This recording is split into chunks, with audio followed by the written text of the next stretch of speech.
Cerita Alaming Lelembut.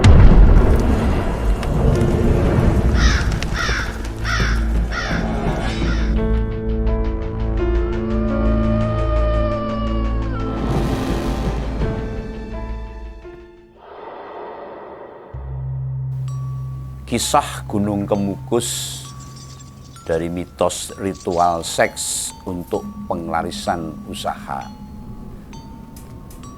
Gunung Kemukus secara geografis kurang tepat jika disebut sebuah gunung. Dengan sebutan Gunung Kemukus, sebab hanyalah sebuah bukit yang dikelilingi hamparan waduk Kedung Ombo.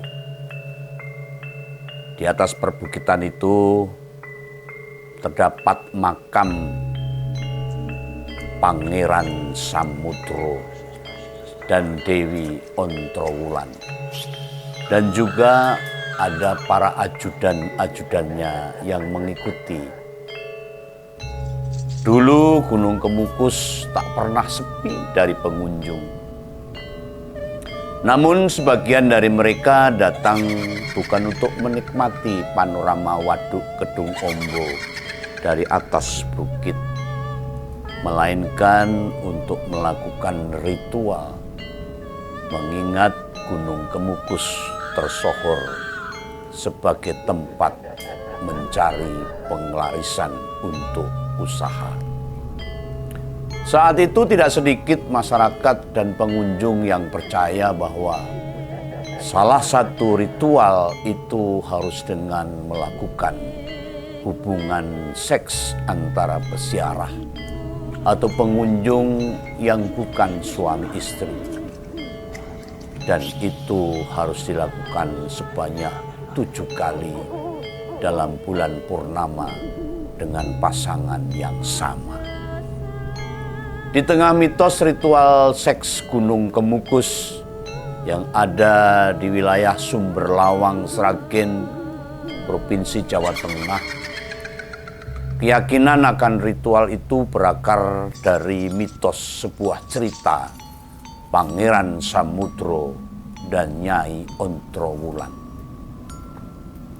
Menurut cerita yang beredar di masyarakat maupun pengunjung, Pangeran Samudro dan ibunya diusir oleh Prabu Wijaya dari istana karena diketahui berselingkuh. Sejak itu keduanya mengembara dan sampailah dia di daerah Gunung Kemukus yang sekarang ada di wilayah Kabupaten Sragen, Jawa Tengah. Di tempat inilah Pangeran Samudro dan Nyai Ontrowulan dirajam beramai-ramai oleh warga sekitar karena warga memergoi mereka berdua saat melakukan hubungan intim layaknya suami istri. Konon sebelum meninggal, Pangeran Samudro sempat berpesan bahwa siapa yang dapat melanjutkan hubungan suami istri yang tidak sempat dia lakukan di tempat itu selama 7 kali atau setiap 35 hari sekali pada setiap malam Jumat Kliwon atau malam Jumat Pon, maka keinginannya, permintaannya akan dikabulkan. Berawal dari mitos itulah praktek prostitusi di Gunung Kemukus sempat tumbuh subur. Bagi peziarah yang tidak membawa pasangan, mereka akan mencari di lokasi atau disediakan oleh para pemilik warung di area sekitar makam Pangeran Samudro. Dan inilah kisah Pangeran Samudro dan Nyai Ontrowulan. Gunung Kemukus merupakan salah satu unggulan sebenarnya dalam destinasi wisata di Bumi Sukowati, Sragen. Berlokasi di Desa Pendem, Sumberlawang, Kabupaten Sragen, dan Gunung Kemukus berada di ketinggian 300 meter di atas permukaan laut. Tempat wisata yang dulunya mempunyai citra negatif karena sering digunakan untuk berhubungan intim dan ingin meminta berkah pesugihan untuk usaha-usaha mereka, sekarang berubah menjadi tempat wisata religi dan wisata keluarga. Di lokasi Gunung Kemukus terdapat makam Pangeran Samudro yang setiap tanggal 1 Suro atau 1 Muharram dalam kalender Hijriah tahun Jawa dirayakan ritual namanya larap selambu atau pencucian kelambu. Upacara larap selambu merupakan proses pencucian dan penggantian kain penutup atau selambu makam Pangeran Samudro. Kain selambu bekas penutup makam lalu dipotong kecil-kecil.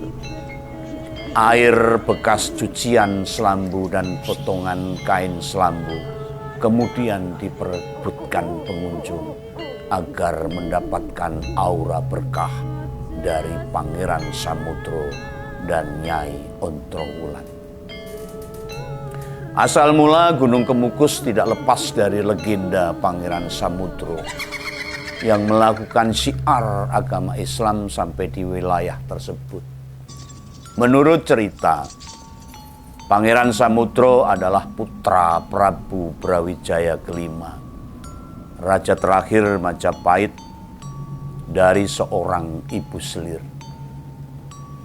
Situasi Pangeran Samudro kala itu merupakan masa-masa senja kerajaan Hindu seiring menguatnya pengaruh Kesultanan Demak Bintoro yang bercorak Islam. Kesultanan Islam pertama di Jawa itu didirikan oleh Raden Patah. Dia adalah putra mahkota Prabu Brawijaya kelima itu sendiri. Sehingga Raden Patah dan Pangeran Samudro sesungguhnya masih memiliki hubungan kekerabatan, sama-sama putra dari Raja Prabu Brawijaya kelima. Pada masa itu banyak kerabat kerajaan Majapahit yang mempelajari agama Islam dan memeluk agama Islam itu. Demikian pula dengan Pangeran Samudro.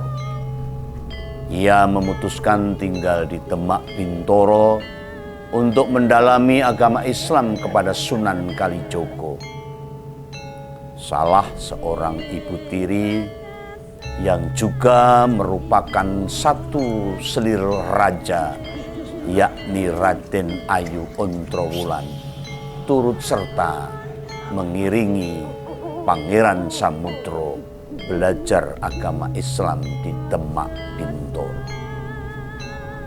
Beberapa tahun menjelang berselang berjalannya waktu, Sunan Kalijogo mengutus Pangeran Samudro untuk mengembara ke arah selatan menuju Gunung Lawu. Sang pangeran diminta belajar kepada ulama-ulama Islam yang dijumpai selama perjalanan ke selatan tersebut. Sunan Kalijogo berharap ilmu agama yang dimiliki Pangeran Samudro kian lengkap sebagai bekal kelak dalam berdakwah Islam. Selain berguru agama Islam, Pangeran Samudro juga ditugaskan menyambung kembali tali silaturahmi dengan kerabat Majapahit yang sudah tercerai-berai dan banyak mendiami wilayah sekitar Gunung Lawu. Salah satunya adalah Kiai Ageng Gugur di Desa Pandan, terletak di lereng Gunung Lawu. Pangeran Samudro singgah beberapa lama di pesanggerahan Kiai Ageng Gugur. Setelah memperoleh dari Kiai Ageng Gugur ia pun bermaksud pulang kembali ke Demak Bintoro. Pangeran Samudro telah berkhidmat dan bertekad bulat untuk menyebarkan agama Islam di sepanjang perjalanan pulang ke Demak Bintoro. Ia diiringi oleh 2 orang abdi dalem untuk menemani sang pangeran berdakwah. Dan dalam perjalanan dakwahnya, Pangeran Samudro tiba di desa Jenalas. Kini desa Jenalas itu ada di wilayah Gemolong untuk beristirahat. Di Jenalas, Pangeran Samudro berjumpa dengan Kiai Kamaliman yang berasal dari Demak juga. Kiai Kamaliman berniat bermukim di Jenalas untuk menyebarkan agama Islam juga. Selanjutnya, Pangeran Samudro kembali melanjutkan perjalanan dan tiba di Padang Oro-Oro Kabar, sekarang bernama Dukuh Kabar, desa Bogorame yang ada di wilayah Kecamatan Gemolong, Kabupaten Sragen, Jawa Tengah. Namun setibanya di sana, sang pangeran jatuh sakit. Walaupun sakit, ia tetap beristiqomah meneruskan perjalanan sambil berdakwah. Ketika sampai di dekat Dukuh Doyong yang kini masuk wilayah Kecamatan Miri, kesehatan Pangeran Samudro kian memburuk dan salah satu abdi pengiring diminta untuk melanjutkan perjalanan agar melapor kepada Sultan Demak Bintoro. Sesampainya di Demak, sang abdi melapor kepada Sultan bahwa kemungkinan Pangeran Samudro tidak dapat sampai di Demak. Sultan Demak memerintahkan jika Pangeran Samudro akhirnya wafat, agar dimakamkan di sebuah bukit agak jauh dari lokasi sang pangeran mangkat. Lalu sang abdi pun diutus kembali menemui Pangeran Samudro. Namun sesampainya di tempat Pangeran Samudro yang telah wafat, sesuai amanat Sultan Demak, jenazah Pangeran Samudro disemayamkan di sebuah bukit sebelah barat Laut Dukuh Doyong. Makam tersebut berada di dalam ketinggian karena puncak bukit makam tersebut sering diselimuti kabut putih di pagi hari hingga mirip asap yang keluar dari kukusan penanak nasi. Maka dinamakanlah bukit itu dengan nama Gunung Kemukus karena ada asap yang keluar dari puncaknya. Di lain pihak, di tempat terpisah, Raden Ayu Ontrowulan yang berada di Demak sangat bersedih hati mendengar kabar meninggalnya Pangeran Samudro. Dengan diliputi duka mendalam, sang putri berkehendak pergi ke Gunung Kemukus. Ia bermaksud untuk bertaksiah memberi penghormatan terakhir kepada Pangeran Samudro. Sesampainya di Gunung Kemukus, Raden Ayu Ontrowulan memeluk pusara Pangeran Samudro dan tak mau melepaskannya beberapa waktu lamanya. Sampai akhirnya sang putri tersadar dan mengikhlaskan kepergian Pangeran Samudro menghadap sang Khalid. Dalam suasana berduka, Raden Ayu Ontrowulan menuju ke sebuah sendang dan mengambil airnya untuk bersuci. Sang putri lalu menenangkan batin dan berdoa kepada Allah. Setelah memperoleh petunjuk, ia kemudian memutuskan tinggal di Gunung Kemukus hingga wafatnya. Mata air tempat bersuci itu sekarang dikenal dengan nama Sendang Ontrowulan. Letaknya di bawah area makam Pangeran Samudro. Air sendang itu tidak pernah kering walaupun saat musim kemarau tiba. Perjalanan Pangeran Samudro dalam bersyiar Islam telah mewariskan nilai-nilai keteladanan kepada para pengikutnya. Pangeran Samudro senantiasa mengajak untuk mendekatkan hati, pikiran, dan perbuatan karena semata-mata demi ridho Allah Subhanahu wa Ta'ala dengan dilandasi rasa cinta kepadanya. Sebagai nasihat dari Sang Pangeran Samudro yang dituturkan secara turun-temurun, begini ucapannya. Sing sapa duwe panjangka marang samubarang kang dikarepake, bisane kelakon iku kudu sarana pawitan temen. Mantep ati kang suci, aja slewing-slewung, kudu mindeng marang kang katuju. Cedhakno pangrasa tresna marang Gusti Allah, kaya dene yen arep nekani kang ditresnani.